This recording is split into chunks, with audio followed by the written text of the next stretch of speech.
Hello, everybody. Good afternoon on this Thursday, July 24th, 2025. I have all your stories for your rush hour ride home. I have an interview today with Gina. She goes by the Spiritual Shift on Twitter and X, and she was subpoenaed by Blake Lively in the Blake Lively versus Justin Baldoni case. So we'll have that featured interview to get to. We're also going to share a little more fallout from Justin Timberlake's concert. He's been mailing it in. Boy band member Justin Timberlake. He's really bumming out the Romanians. I'll share that. And first, let's get into a very sad story, actually. This is breaking news. Just came out as of the recording of this episode. Hulk Hogan has passed away. Terry Bollea, I believe is his real name, dead at 71. This is, absolutely wild. If you're an old millennial like me, you kind of grew up with the Hulk. Now listen, this guy's had problems, right? But what a storied career. If you've never heard his entire story, he made it big, fighting in overseas markets against Andre the Giant, and, the stories of him as a heel when he was a villain versus a hero. And anyways, to say the least, he's a wrestling legend. Died at 71. My first thought was it had to have been a heart attack, and that's what it was. Medics dispatched to the 71-year-old's Clearwater, Florida home early Thursday morning. Operators stating it was regarding a cardiac arrest. A slew of police cars and EMTs parked outside Hogan's home, and the icon was carried on a stretcher into an ambulance. Either way, real bummer stuff. But and this is obviously, when you're a wrestler who's still, he would still do these guest spots, these celebrity events, you can only imagine the toll it has on the heart, from the performance enhancing, things they do with their body. But what a life. Honestly, what a crazy storied career he has. And where did he go on from there? From a storied career to a bummer of a story. We have Justin Timberlake massively disappointed. Here's Amelisa, a Romanian, sharing her disappointment after leaving. And this is just such a sad story because it's like we shared this morning on The Rush, Justin Timberlake just really doing karaoke at his event, not really dancing, not really singing, just kind of like there. He was like one of those inflatable gas station, flotation devices here, not really providing much. Timberlake, an absolute disappointment. I liked you and everything. I thought you were cool. I know your song. It's the first time I got to see you at the Electric Castle in Romania cruise. But to be fair, you were an absolute disappointment. You come to my country, I pay a lot of money, it's raining like shit. I've been waiting for you all day to come up on stage. You were late, first of all, yeah. And then you sing like 5 words. So anyway, he was late. He sings 5 words. Taylor Swift would never. She would never, right? She'd perform in the rain. She gives you a great 2-hour concert. Justin Timberlake mailing it in. Well, cry me a river, Justin. Come on, you're getting paid to perform. Give the people what they want. All right, well, Blake Lively and Justin Baldoni have given the people what they want. They are obviously embroiled in a massive lawsuit. But we've got the content creators, and they are fighting back. Now, before I get to our featured interview, here's Not Actually Golden, kind of sharing a little bit of the sort of PR disaster that is Blake Lively having subpoenaed all of these content creators. What I can tell you for absolute certain is that they are having conversations in Lively's attorney's offices about, is this worth it? Do we fight it, or do we just pull the subpoenas? And those are probably very intense conversations. And I imagine that the clients are deeply involved. The clients being Blake Lively and Ryan Reynolds. And that may be pretty difficult. When you're in a conversation with a client and you're like, hey, this is not working out maybe the way that we thought that it would, and it's creating new problems. Those are really difficult conversations to have with clients of like, I'll do it if you want me to, but I want you to know that it's going to cost time and money and energy, and we may end up losing anyway. And the bad PR is the bad PR, which is you're going to look horrible like without having any proof that these content creators all conspired. And trust me when I say they did not. They did not. And we're going to talk to one of those content creators right now, coming all the way from the West Coast. Let's hear from Gina aka The Spiritual Shift. Today's guest on the podcast goes by the name The Spiritual Shift on Twitter. She's a lawyer covering trending legal and pop culture news. It's Gina. How are you?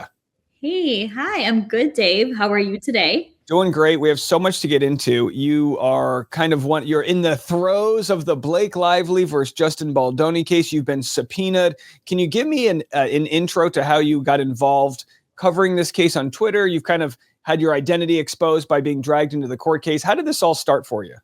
Yeah, so I was just a social media user before I barely even, I think I started my X account somewhere between October 2023. And I was kind of like an anonymous account. Like nobody knew about it. Like my family and friends, they're not even like on this, knew about this account that I had. But it was kind of just there just to keep up with the news and stuff like that and just kind of keep updated. And then all of a sudden, this case dropped with, Blake Lively, her CRD complaint and whatnot. And I just immediately got drawn in because I was familiar with both of these are like celebrities. And a lot of people are not really that familiar with Justin Baldoni. And I was familiar with him. I wasn't like what you would call like a fan. I don't watch like, Jane the Virgin or anything like that. I actually was really interested in him as a person. So he has a spiritual side. He's done like interviews and like podcasts and stuff. So I really enjoyed them. I thought he was authentic. He was real. So I kind of knew of him. So then what happened was when the lawsuit dropped, Blake Lively, the hit piece with the New York article that happened, I read the complaint and like immediately like red flags were kind of like going in my brain. As a lawyer, you kind of know, like people should really know this, that, a complaint is what it is, a complaint. It's the best like version that one side is bringing to the table. And it's not very always objective. And you have to kind of read between the lines. And because I'm familiar with that process, I definitely had questions.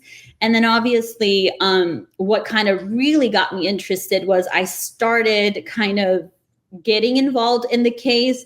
For example, because I knew a little bit about Blake and Ryan and I knew about Justin, I just had this like aha moment where it just hit me. I was like, oh my God, like Nice Pool from the Deadpool movie they're mocking him. It's Justin Baldoni.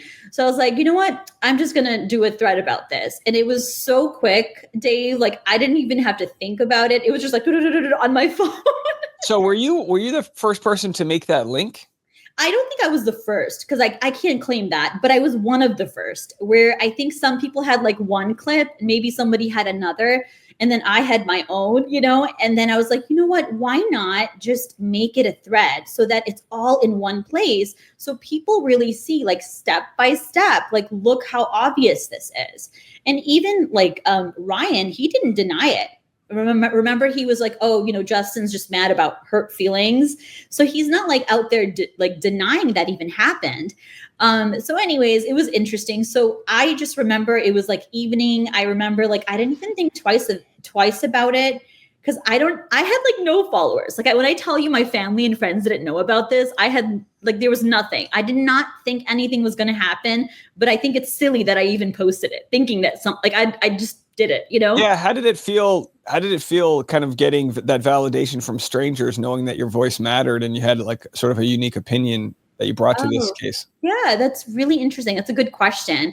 So like I said, I didn't expect it to go viral at all. It literally went viral. Like at nighttime, I put the phone down. I woke up. Next thing you know, over 9 million views. I'm on mainstream media outlets, like on like news outlets. And I'm like, what is going on? So it was really an interesting experience. But can I really be honest with you? Yes. It wasn't as positive as you think it would be, right? Because in the beginning, this happened in January, right? This was before Justin Baldoni's complaint was dropped. So people were very much still on Blake Lively's side. Right. So And when you get so much views and you're such a big content creator, you know this better than anybody. Like the more popular you get, unfortunately, the more haters you're gonna get. You get put into a lot of people's living rooms, and it's like the blessing is you get exposed to a lot of people. The curse is they're not all gonna like you. Yeah. And like you said, yeah, there's obviously been a shift from more people understanding Baldoni's point of view. And I wanted to talk about the subpoena because you have Blake Lively kind of telling on herself, right? They've accused Baldoni of being a part of this giant campaign to influence opinion. But what we see now is Ryan Reynolds really had his own campaign against Baldoni with the nice pool character. And I didn't believe that until I looked into it. I was like, oh, come on. He's not going to make it's almost too fantastic to even believe. But now what we're seeing is content creators coming out of TikTok, Instagram, Twitter, YouTube, and all having similar opinions, this is a fraudulent thing we're seeing. And because we all share that same opinion, which we all got to on our own time, Blake thinks that it's all coordinated. What was your thought when you saw that you were part of the people getting subpoenaed for this case, with your legal background and all of that? Ridiculous. I thought it was actually ridiculous. Come on, let's be real here. I'm not like, I wouldn't even till now, I wouldn't have even called myself a content creator. That's what I'm talking about. I'm telling you now, because I have the list of the X subpoena, which everybody, you guys can access it now because it's been unsealed. So it's available on the docket. But if you look at the usernames, these people aren't content creators. They're social media users. And one of them, for example, I think it was Nadia. I forgot her name. She's on TikTok. Her handle name starts with Nadia something. I'm so sorry. I forgot her full username. But anyways, like they did, because I went through, because I did a little research. I'm a lawyer. I went a little diving deep a little snooping around. And I noticed they didn't even post anything about Blake. So I'm like, what is going on? Except this is what I'm noticing that's happening. Some people were talking about Blake or were critical of her, even if it was just one post or a couple of posts or something like that, because it happened around August period, 2024, which matches the complaint when they claim that's when this so-called smear campaign happened. That particular person was flagged. And what all they did was just share a TikTok video of of Nadia. She's the one that just recently went on Andy Signor's show as well too. But she was also the one who just recently kind of provided some proof, I guess, that at that time people told her, somebody messaged her to take that down, private messaged her and told her to take that down, and basically said that, hey, you don't know the whole story, but there's a lot of people that are women that are kind of victims here. You're going to look really bad. So just FYI, take it down kind of a thing. And by the way, having been involved in scams, this is exactly what happens. You get private messages from people saying, hey, man, you're on the wrong side. Wait until you see, these HR complaints are coming out. Yeah. Where the fuck was it? Where was it all? Oh my God, the HR complaints. Can I tell you something? Because I feel like I need to clear the record. So when the subpoena dropped, there were like a couple of people that were asking me a copy of the subpoena, right? And because I was also one of the first ones that was like, hey guys, do not spread this Sony HR complaint because it has defamatory things in it.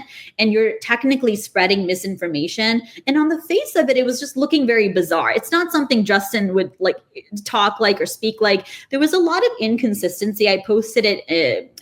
I made a post about it, but I was kind of nervous because when that email came to me, Dave, I genuinely thought this was like a scam. Like, even though I shouldn't have because of the Google, I guess I was confused because I'm like, it doesn't make sense. Why not the bigger creators? Right? I'm unscathed. It feels like you get in a car wreck and then you walk out and you're not bleeding. You're like, how did I? But I have a theory. I have a theory about that because I think what happened is they're trying to say that they had these paid shows that only came about to kind of spread this kind of Blake hate. Since you guys have been around for a while, it's unlikely, right? Because you've had this platform for so long. Maybe this is my theory. I could be completely This is wrong. A genius theory. And just to interrupt, Business Insider tried to do a hit piece on me. And they were asking me so many questions about how I got involved in this case. And I'm not saying they're working with Business Insider, but that's what they do. They do hit pieces.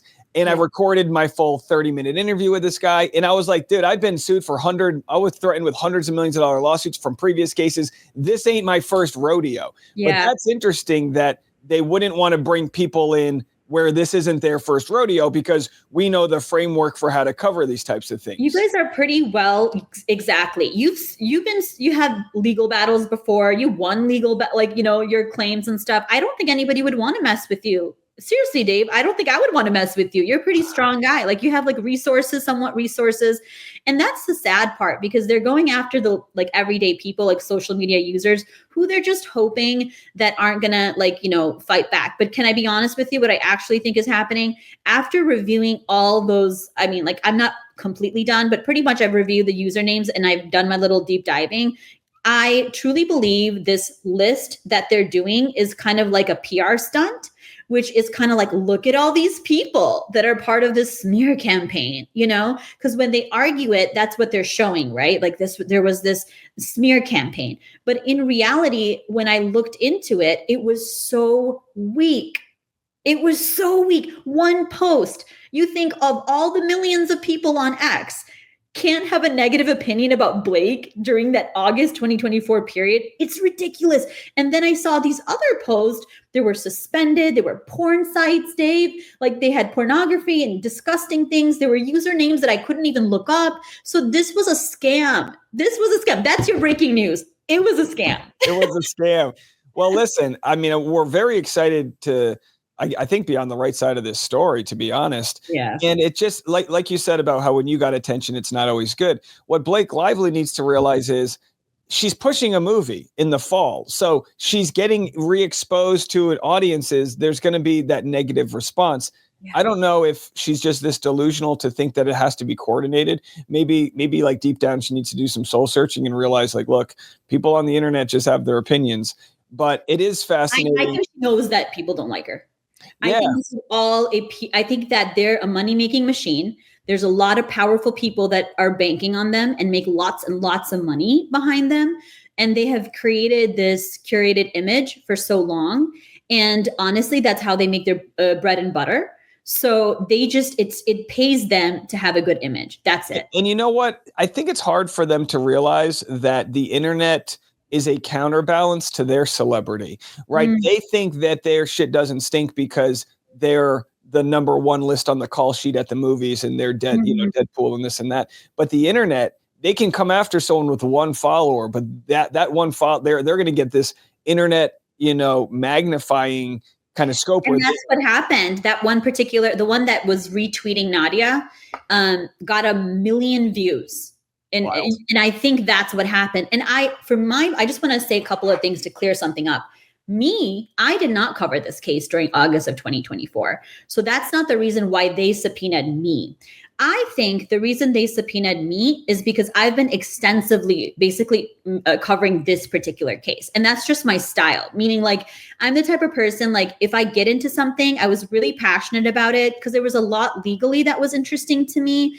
It has a lot of free speech, implications, media implications with the New York Times. And I was so curious to see how that was going to play out. I was very disappointed when Judge Lyman dismissed the New York Times. Very disappointed in that because I think that really could have set a precedent and put some balance with just how the media just abuses their power with their reporter's privilege. Although I, at the same time, want that. I welcome that because I think we all should be able to have that right as well, So I was not covering the case during August of 2024. I do think some of the subpoenas were focused on that, no matter how ridiculous it was. There were some spam user X accounts that were just posting like a picture of Blake Lively that didn't look like Blake Lively, but it just said it was Blake Lively, but they were mass posting it everywhere, right? So they're particularly targeting certain accounts. I think the reason that they probably subpoenaed me is because I probably have posts that make them not look so great.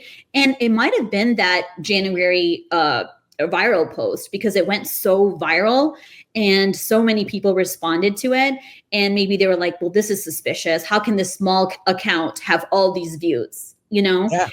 And yeah, and then It's like welcome to the internet, like, and this is niche. This is how it works. When something takes off, you beat it down with the SEO, and you beat it down with covering that story extensively. That's what people want.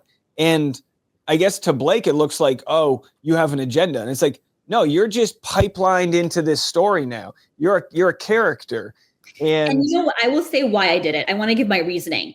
Because I'm so sick and tired of like fake news and the fault, like mainstream media, and I do generally think that mainstream media caters to the elite, caters to powerful, influential people because they have perks, they get something out of it in the background. I'm not necessarily saying they pay them like physically, but it's like kind of like, oh, I'm covering a celebrity, then you get some sort of perks, Sure. That type of stuff. It's that click, And I just felt, Dave, that we need a different perspective. I do not like it when all the headlines say the same thing. It's so stupid and bizarre to me. So for me, I was balancing mainstream with my coverage. Does that make sense? Absolutely. So one may say, oh, why is Gina only covering this? I'm covering this because there's already such huge media outlets that are posting the exact opposite, like basically they're pro Blake and anti Justin. I'm just giving you a different perspective. I'm not forcing you. You do what you want to do with that. You take that with a grain of salt. That was my thing. And now I just want to add, Dave, that my platform has evolved and changed where it is, people are very supportive. Like when you have so many people that a post that reaches, like you said, so many people, you're not going to get everybody that's on the same page. But now that my content is kind of niche, I am attracting people who are, pro-truth, pro-Justin community. So it's definitely changed for the positive. Yeah. Well, we're so happy to hear, and we have a long way to go on this trial, but come back anytime and give us your updates. It's good to see your face. We have Gina here branching off of Twitter, and you're exploding. So yeah, we really appreciate your coverage. Thank you, guys. And it was such a pleasure meeting you, Dave. And bye, guys. It's so nice meeting you. I mean, it's fascinating stuff to see the content creators fight back and share their stories of having to deal with the court system just for sharing their opinion. It's a horrible precedent being set. And speaking of horrible things in the news, because boy, there are some out there, we've got a wild update to the Epstein Files story, and that's coming next.